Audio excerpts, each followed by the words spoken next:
Welcome back to Mosaic. My name is Chris Lyford, and I'm here with Father John Pitteritt. And Father Pitteritt and I are going through some of the basic Catholic teachings essential to our faith. And we've gone through quite a few and at a rapid pace, and we're doing pretty well.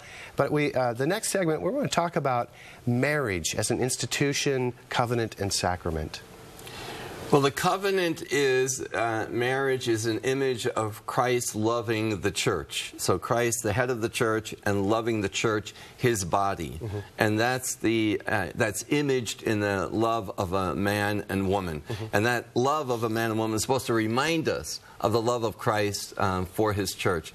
And it is also an agreement, a sort of contract. That's the way the church understands it. And the reason why there can be annulments is, in order for it to be a true contract, you have to fully intend to promise to be married to this man or woman until death parts us. Mm-hmm. And you have to do that freely. You can't do it with a gun to your head, or you think that, well, unless I do this, the baby's not going to be, you know, so it has to, freedom is important. Mm-hmm, mm-hmm. Yeah, wonderful, the covenant aspect of marriage. Now, marriage and civil law, why the church is strong about the perspective there? Well, in the United States now, every minister or Catholic priest acts on behalf of the government. You register with the government, and as you know, the married couple brings a marriage certificate with them. Mm-hmm. The priest has to sign that, send it in, and then they get the official marriage certificate back again. So the church is the official church witness, but he's also a witness for the state. Mm-hmm. Mm-hmm. Now, because there are so many people who are changing their understanding of marriage and the definition of marriage, there are priests and ministers who are saying, we should change this. We should get out of the business of being officials of the state. Mm-hmm. We should just separate the things, as happens in Europe. There are a number of Catholic countries in Europe where it's, and this has been true for decades, you want to get married? You go to City Hall first, you get them to stamp the thing. As far as the government's concerned, you're now officially married. As far as the church is concerned, you're not married. So in the afternoon you go to the church, or the following day you go to the church, and of course you're not intimate with one another. You don't consummate your marriage before, until the church. And so the church is, the church wedding is distinct from it.